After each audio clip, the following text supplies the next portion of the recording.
সম্পদের কোনো অভাব নেই, কিন্তু একমাত্র দুঃখ যে তারা সন্তানহীন, তাদের কোনো সন্তান নেই। তারা ব্রাহ্মণ, যজমানি করে তারা সংসার চালায়, তাদের অনেক অর্থ, অনেক সম্পত্তি, জমি জায়গা আছে, কিন্তু সেই স্বামী স্ত্রীর একটাই অভাব, যে তাদের পুত্র সন্তান অর্থাৎ বংশধর নেই।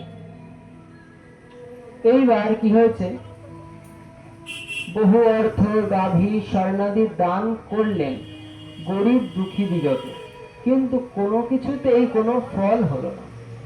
অনেক ব্রাহ্মণ, অনেক বৈষ্ণব, অনেক সন্ন্যাসী, এদের এই ব্রাহ্মণ আর ব্রাহ্মণী অর্থাৎ যাদের সন্তান নেই, তারা অনেক দান করলেন, গাভী দান করলেন, স্বর্ণ দান করলেন, বস্ত্র দান করলেন, কিন্তু এটা পুত্র তাদের হচ্ছেই না। সন্তানহীনতার জন্য ব্রাহ্মণ একদিন মনের দুঃখে বনে গমন করলেন। আত্মদেব ভাবছে যে আমার যেহেতু বংশধর নেই, আমি এই একটা উদ্দেশ্যেই ব্যর্থ হয়ে গেলাম, ভগবান কি আমায় কৃপা করবেন না? আমার কি ব্রাহ্মণত্ব বংশ পরম্পরায় বাহিত হবে না? এভাবে মনের দুঃখে তিনি বনে চলে গেলেন। এবার বনে যখন গেলেন, একটা গাছের তলায় বসে আছেন। এক সময় সেখানে এক মুনি আসেন, অর্থাৎ যিনি ভগবানের সাথে মনন করেন। মুনি অর্থাৎ সেই ব্যক্তি যিনি ভগবানের লীলা মনন করেন, অর্থাৎ মনে সবসময় ভগবানের লীলা চিন্তন করে, মুনি। তখন মুনি চরণে পড়ে ব্রাহ্মণ বলছেন যে আমি নিঃসন্তান, আমার কোনো সন্তান নেই, আমার দেয়া জল পিতৃপুরুষ গ্রহণ করবে না, তাদের সন্তান থাকে না, তাদের দেয়া জল কিন্তু পূর্বপুরুষ অর্থাৎ যারা উত্তরসূরি তারা গ্রহণ করেন না। সেই ক্ষেত্রে তাই আমি প্রাণ ত্যাগ করিবার জন্য বনে আসিয়াছি, এমন দুর্ভাগা হইয়া জীবনে কি ফল? তখন ব্রাহ্মণ সেই মুনিকে বলছে, তাই জন্য আমি জানেন এত কষ্ট আমি সহ্য করতে না পেরে আমি গৃহ ত্যাগ করে আমি বনে এসেছি। আর আমি বনে এসেছি একমাত্র একটাই কারণ, যে আমি আর এই জীবন রাখবো না, কারণ এই জীবন হচ্ছে মূল্যহীন। কেন? কারণ সেই জীবনে যদি আমি আমার পিতৃপুরুষকে তর্পণই না করতে পারলাম ব্রাহ্মণ হয়ে, তাহলে আমার ব্রাহ্মণ হয়ে জন্মটাই বৃথা, আর আমার সন্তান অর্থাৎ আমার জল দেওয়ার কেউ নেই, তাহলে আমার বেঁচে থেকেই কি লাভ? আমি আমার জীবন বিসর্জন দেব।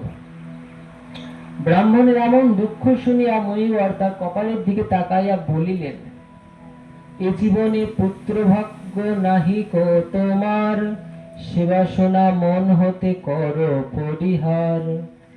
বলছি, জ্ঞানের দ্বারা সংসার বাসনা ত্যাগ করো, ইহলোকে সন্ন্যাসেই সুখ লাভ হয়। ব্রাহ্মণ বলছেন, তোমার তো কপালে এমনিতেও পুত্র নেই, এই জীবনে পুত্র ভাগ্য নাহি কো তোমার, তোমার এই জন্মে পুত্রে যেটা কপাল থেকে যে তোমাদের পুত্র যোগ আছে, কিন্তু সেই পুত্রই নেই তোমার। সে বাসনা মন হতে করো পরিহার, আর এই বাসনা পুত্র পাওয়ার বাসনা, তাই জন্য তুমি মন থেকে বাদ দিয়ে দাও, কারণ তোমার নেই তো। তখন ব্রাহ্মণ বললেন, আমি কোনো কথাই শুনিতে চাহি না, যেমন করিয়াই হোক আমাকে একটা পুত্র দান করুন, তাহা না হইলে আমি আপনার সামনে আত্মহত্যা করব। তখন মুনিবরকে বললেন যে আপনি আমাকে কি বলছেন না বলছেন আমার সেটা শোনার ইচ্ছাও নেই এবং আমি সেটা শুনবো না, কিন্তু আপনি যদি আমাকে কৃপাপূর্বক না সন্তান প্রদান করবেন ভগবত কৃপায়, তাহলে আমি এই জীবনটা আপনার সামনেই আত্মহত্যায় পর্যাবসিত করব, আমি আত্মহত্যা করবো আপনার সামনে। মুনিবরকে ব্রাহ্মণ আত্মদেব বলছেন। তখন সন্ন্যাসী বললেন, না যাস্যতে সুখং পুত্রদা যথা দৈবাহতোদ্যম অত হঠেন যুক্ত ওষি হর্থিনং কিং বধ্যহং। যাহার উদ্যম নষ্ট দৈবের দ্বারায়, সেজন জীবনে কভু সুখ নাহি পায়। এই কথাটার মানে কি? ব্রাহ্মণ যখন সন্ন্যাসীকে বললেন, মুনিবরকে বললেন যে আমি কিন্তু মরে যাব, আমি কিন্তু আত্মহত্যা করব যদি আমি পুত্র না পাই, তখন সন্ন্যাসী সেই ব্রাহ্মণ আত্মদেবকে বললেন, বিধিলিপির ওপরে হঠকারিতা করিতে যাইয়া রাজা চিত্রকেতুকে অসহায় কষ্ট ভোগ করিতে হইয়াছিল। যেটা কপালে লেখা থাকবে এর বেশি আশা করাটা যেমন অপরাধ, ঠিক ওর বাইরে আমি আমার সেটা প্রাপ্য কিন্তু আমি নিচ্ছি না, আমার কপালে আছে কিন্তু আমি সেটা গ্রহণ করছি না, এটাও সম অপরাধ। তোমার ভগবান তোমাকে যেটা দিয়েছেন সেইটাই গ্রহণ করতে হবে, ওর থেকে বেশি আশা করা যাবে না, আর ওর থেকে কমও ভোগ করা যাবে না। সেই রকমই সমতুল্য যেটা ভগবান আমার জন্য রেখেছেন, যে অবস্থাটা ভগবান কৃপাময় করুণাময় আমার ভালোর জন্যই সেই অবস্থাটা আমাকে প্রদান করেছেন। কারণ এর থেকে কম নিলে আমার ক্ষতি, আর এর থেকে বেশি হলে আমার ক্ষতি। এই জন্য তখন যেহেতু দেখছি যে মুনির সামনে একজন ব্রাহ্মণ তিনি হত্যা করবেন, এই জন্য মুনি কি করলেন, গাছ থেকে তখন একটা ফল পড়লো, পাশে একটা গাছ থেকে, তখন এই ফল নিয়ে কি করলেন, যে ব্রাহ্মণ যদি আমার সামনে, আমি মুনি, আমার সামনে যদি কোনো ব্রাহ্মণ আত্মহত্যা করে তাহলে আমি যে ব্রহ্মঘাতী অভিশাপগ্রস্ত হব। কারণ একজন ব্রাহ্মণ যদি সামনে মৃত মানে আত্মহত্যা করেন, যদি আমি তাকে কোন রূপে সহায়তা না করতে পারি, আমি যদি তাকে মৃত্যু অবস্থায় দেখি, তাহলে তিনি যে মৃত্যুবরণ করলেন তার তো অপঘাতী মৃত্যু হলেই, কিন্তু তার অপঘাতী মৃত্যুতে আমি যেহেতু দেখেছি, আমি সেখানে প্রত্যক্ষদর্শী ছিলাম, সেই হেতু আমারও সম অপরাধ লাগলো। কারণ আমি একজন ব্রাহ্মণকে রক্ষা করতে পারলাম না, আমি একজন ব্রাহ্মণকে বাঁচাতে পারলাম না। ভালো করে মন দিয়ে শুনবে। সেই জন্য ব্রাহ্মণকে আত্মহত্যা না করানোর জন্য এবং ব্রাহ্মণের আত্মহত্যা নিজে না দেখবার জন্য তখন মুনিবার পাশে একটা গাছ থেকে যখনই ফল পড়লো, তখন এই ফলটা নিয়ে ব্রাহ্মণকে দিয়ে বলেন, হে ব্রাহ্মণ, হে বিপ্র, তুমি এই ফলটা নিয়ে তোমার পত্নী ধুন্দুলিকে খাওয়াবে, আর যখনই খাওয়াবে এই প্রসাদ ভগবানের প্রদত্ত কৃপা তে তুমি তোমার স্ত্রীকে সন্তান ধারণ করতে সামর্থ্য হবে। এবার আত্মদেব আনন্দে গৃহে ফিরে স্ত্রী ধুন্দুলিকে সকল কথা বলে সেই আমটি ভক্ষণ করতে বলিলেন। তখন যখন বলছি যে জানো আজকে বউ, আমি আজকে গেছিলাম তো অনেক কষ্টে, আর আমি আত্মহত্যা করব আমার এই সিদ্ধান্ত ছিল, কিন্তু একজন মুনি তিনি ভাবছেন যে আমি যদি ব্রাহ্মণকে হত্যা হতে দেখি বা মৃত হতে দেখি তাহলে আমিও নিজে অভিশাপগ্রস্ত হয়ে যাব ব্রাহ্মণঘাতী অপরাধে। সেজন্য আমার ভয়ে, আমার আত্মহত্যার দায়ে সেই মুনিবার কৃপা করে একটা ফল দিল, যে ফলটা যদি তুমি খাও তাহলে তুমি কিন্তু সন্তান সম্ভবা হবে, তোমার গর্ভে সন্তান আসবে। এই কথা যখন বললেন ব্রাহ্মণীকে, মানে ব্রাহ্মণ তার বউকে যখন বললেন, তখন ধুন্দুলি চিন্তা করলো এই আম খেলে গর্ভ হবে, পেট বড় হয়ে উঠবে, যথেষ্ট আহার করা যাবে না, দেহের বল তাহাতে ক্রমে কমিবে।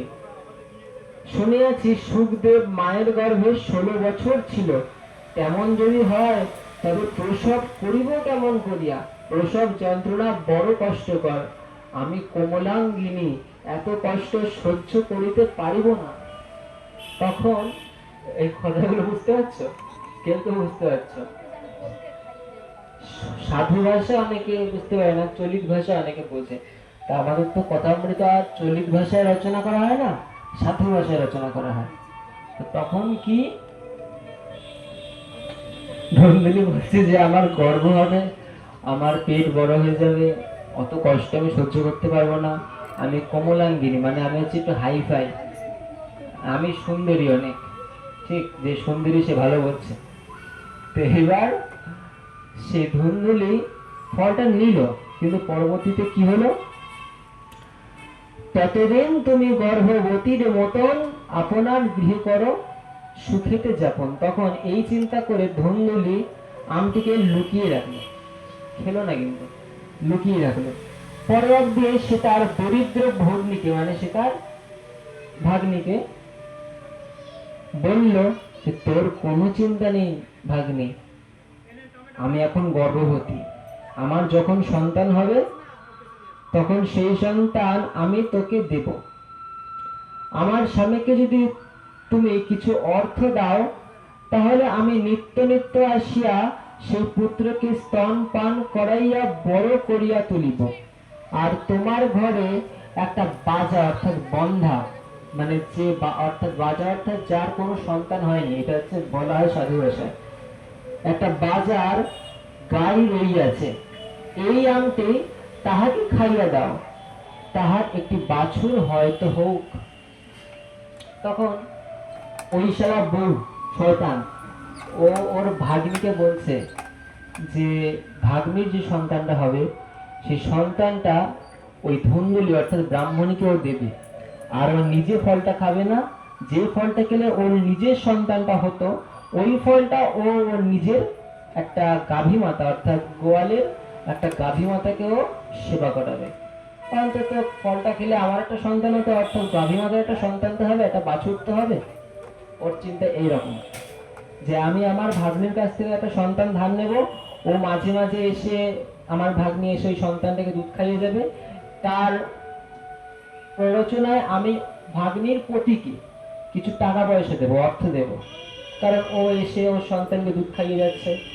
আমার তো ওটা সন্তান না, মানে বুঝতে পারছো, ব্রাহ্মণের কিন্তু সন্তান না, সন্তানটা ভাগ্নির। ভাগ্নি ওকে দিচ্ছে যাতে এই ব্রাহ্মণ আত্মদেব বুঝতে পারে যে ওর সন্তান। ঠিক আছে, কত বড় ক্রাইম, বুঝছো?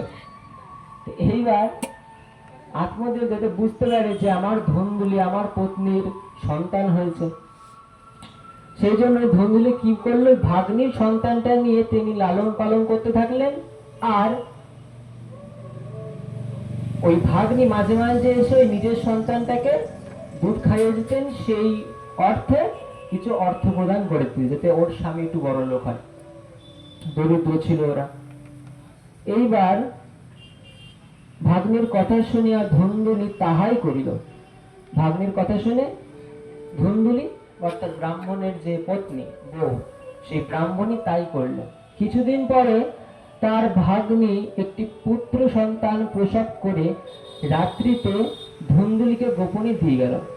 একদিন দেখা গেল রাত্রে ওই সেই ধুন্দুলির ভাগ্নি অর্থাৎ ব্রাহ্মণীর যে ভাগ্নি, সেই ভাগ্নি তোমার সন্তান সম্ভবত সন্তানরা প্রসব করার পর রাত্রি, সকালে না কিন্তু রাত্রে লুকিয়ে কোমল জঠরের মধ্যে আবৃত করে তারপর সে ওই ব্রাহ্মণীকে অর্থাৎ ধুন্দুলিকে ডেলিভার করে দিল, হোম ডেলিভারি জেপ্টো।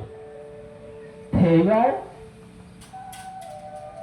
সেই ভগ্নী ধুন্দুলিকে নিজের সন্তানটা প্রদান করলো। এইবার পরদিন সকালে ধুন্দুলি তার স্বামীকে জানাইলো যে তার পুত্র জন্মের কথা। আত্মদেবের আনন্দ আর ধরে না। রাত্রিতে ধুন্দুলি প্রসব করেছে এই কথা সকালে নিজের বরকে উঠে সে বলছে, আর বরের মোটে আনন্দ ধরছে না।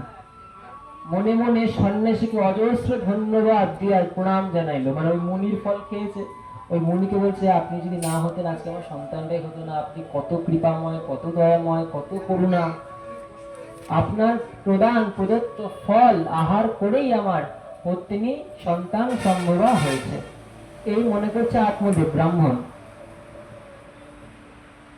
এইবার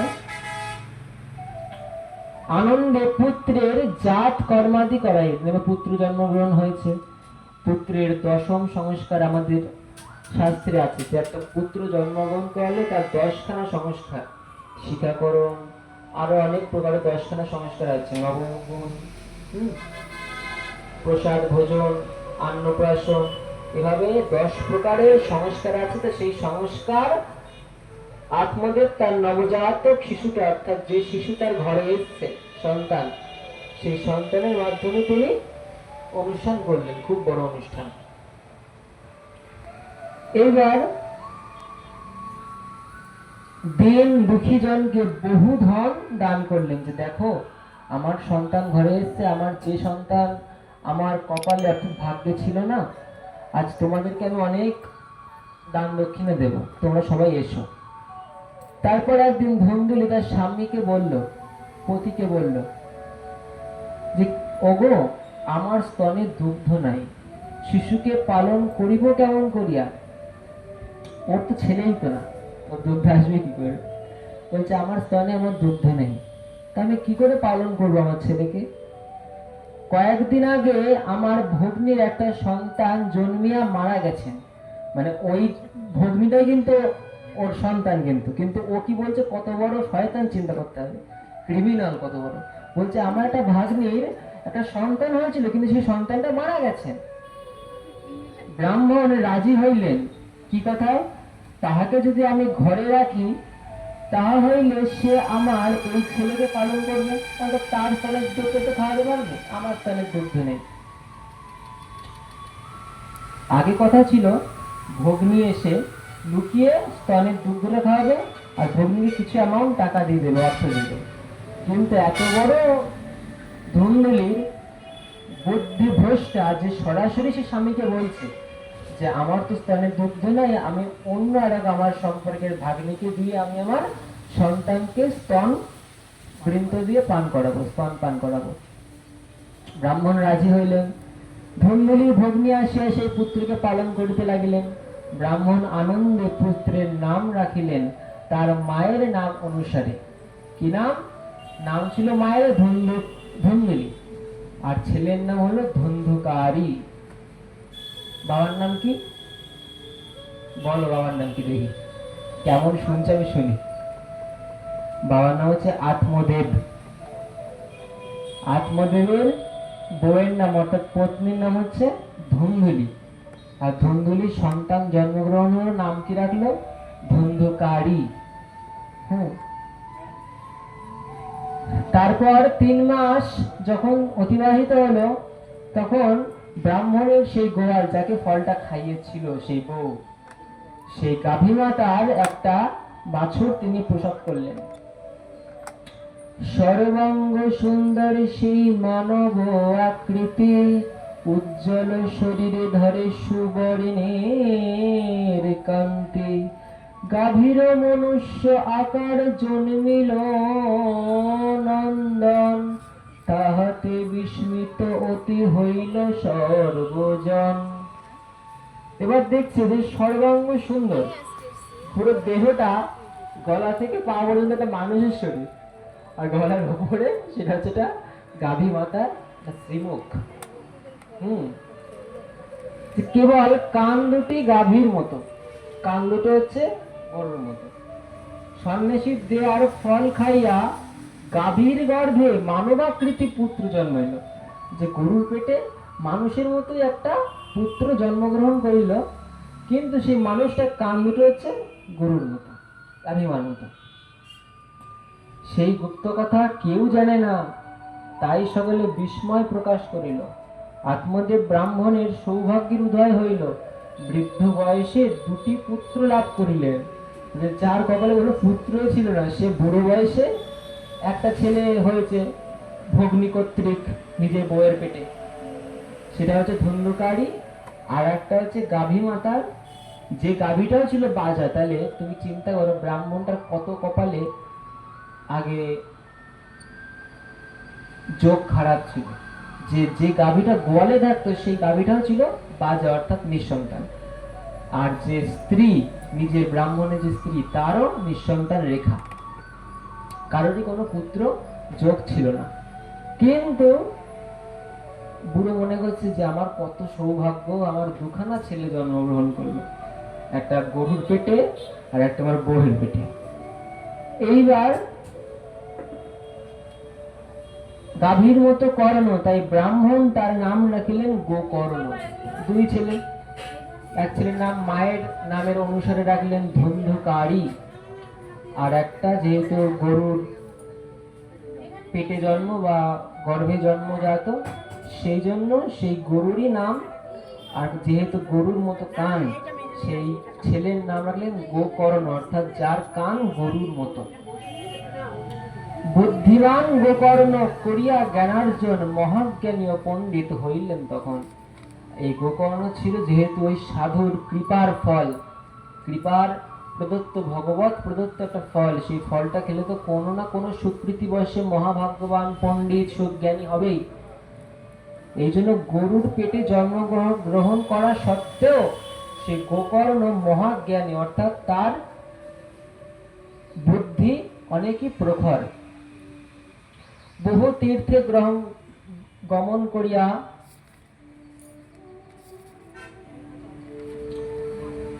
নিরন্তর পাপকর্মে লিপ্ত ধুন্ধুকারী, অতিশয় দুষ্ট আর মহা দুরাচারী। এক ছেলে অর্থাৎ গোকর্ণ, সে হচ্ছে মহাজ্ঞানী পণ্ডিত, আর যেটা ওই যে ভগ্নী কর্তৃক বউকে বানানো সন্তান, সেটা হচ্ছে কি বলছে শাস্ত্রে শোনো, নিরন্তর পাপ কর্মে লিপ্ত ধুন্ধুকারী, মানে কোনো পাপ কর্ম তার বাদ নেই, ধুন্ধুকারী সব রকম পাপ কর্ম করছে। অতিশয় দুষ্ট আর মহা দুরাচারী, সে অতিরিক্ত দুষ্ট আর মহা দুরাচারী, যার কোনো আচার জ্ঞান নেই। সদাই ক্রোধোন্মত্ত থাকে, অন্যের বস্তু চুরি করে, প্রতিবেশীদের প্রতি হিংসা করে, অন্যের গৃহে আগুন দেয়, ছোট ছোট বালকদের কোপে ফেলিয়া দেয়, দীন ও অন্ধজনকে পীড়ন করে। এই হচ্ছে তার কাজ। কাজগুলো ভালোভাবে বুঝতে পেরেছো? বুঝতে পারোনি, মানে সবসময় রেগে থাকে, অন্যের সম্পদ চুরি করে, প্রতিবেশীদের হিংসা করে, অন্যের ঘরে আগুন দেয়, ছোট ছোট শিশুদের কুয়োর মধ্যে ফেলে দেয়। এবার তো বুঝতে পারছো। আর দিনে অন্যজনকে, যারা দেখতে পারে না বা যারা প্রতিবন্ধী, তাদেরকে কষ্ট, তাদেরকে যাতনা ভোগ করায়। এটা হচ্ছে তার অত্যাচার। আর তার নিজের প্রফেশন কি, তার নিজের ডিউটি কি? তার নিজের ডিউটি হচ্ছে রাত্রিবেলায় কোথায়? ওই যে বেশ্যালয়ে নিত্য যায় সেই মহাদুষ্ট, এভাবে পিতার ধন করে সব নষ্ট। আর সেই ধুন্ধুকারী, তার ডিউটি হচ্ছে রাত্রিবেলায় সে বেশ্যালয়ে গমন করে মদ সুরা পান করে, আর এভাবে তার পিতার ধন, অর্থাৎ ব্রাহ্মণ যে কত কষ্ট করে তার পিতা যে অর্জিত ধন সম্পদ জমিয়েছিলেন, সেগুলো তিনি, সেই ধুন্ধুকারী তার সন্তান, দুষ্ট সন্তান, তিনি নষ্ট করেন। আপনারা একটু সামনে গিয়ে আসুন, পরবর্তী ভক্তরা বসতে পায়। সবাই সামনে গিয়ে আসুন, আরো সামনে আসুন।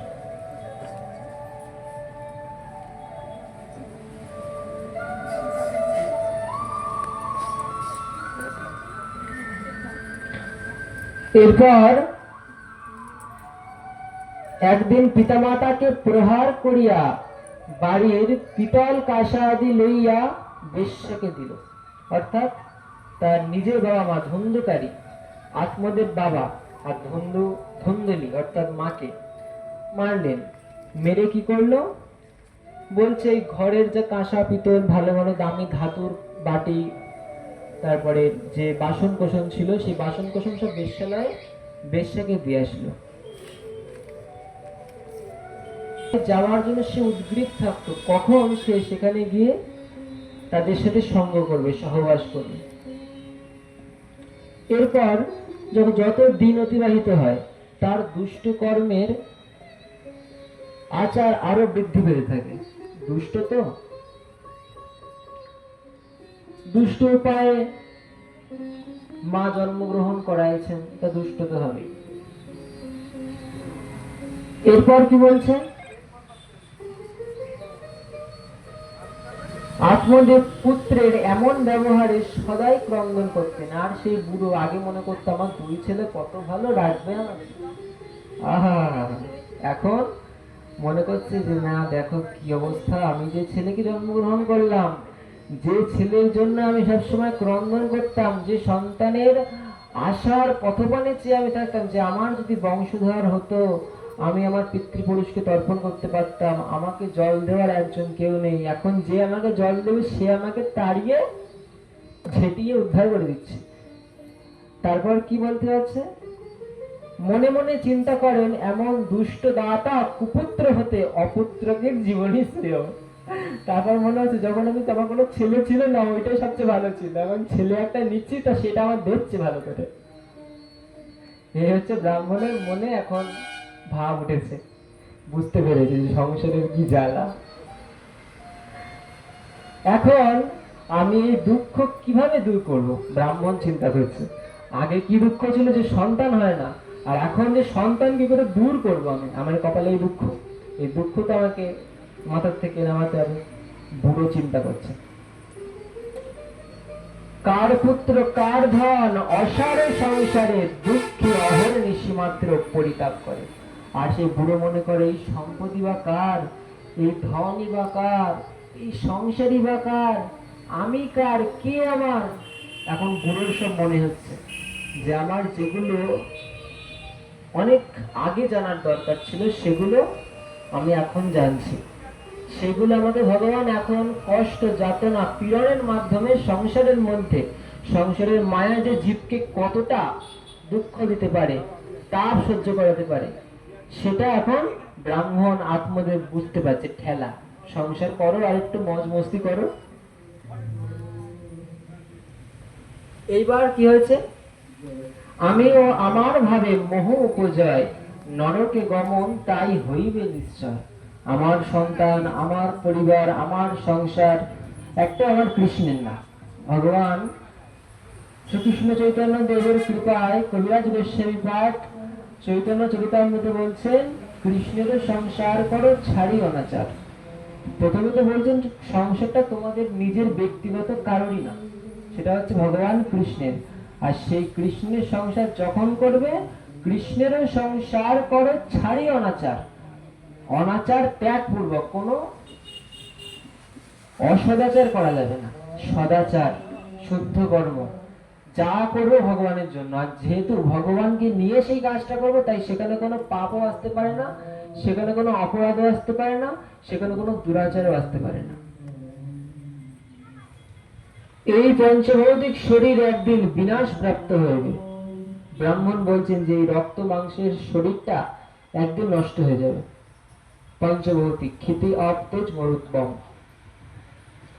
এই পাঁচখানা উপাদান দিয়ে আমাদের এই শরীর তৈরি, আর এই পাঁচখানা উপাদানে এই শরীরটা নাশ হয়ে যাবে। তাই গৃহপুত্র ধন ত্যাগ করিয়া নির্জনে বনে গমন করিয়া লৌকিক ধর্মকে ত্যাগ করিয়া ভাগবত ধর্মের সেবা করো। তাই মহাজন বলছেন যে গৃহের এই মায়া, গৃহের এই সংসারের বন্ধন, যে সংসার ভগবান থেকে দূরে সরিয়ে দেয়, যে সংসার ভগবানের অধরামৃত প্রসাদ থেকে দূরে সরিয়ে দেয়, যে সংসার ভক্ত সঙ্গ থেকে আমাদের দূরে সরিয়ে দেয়, যে সংসার ভগবত ধাম আমাদের প্রেমের জগৎ শ্রীধাম বৃন্দাবন থেকে সরিয়ে দেয়, বলছি সেই সংসার না করার থেকে সেই সংসার ত্যাগ করো।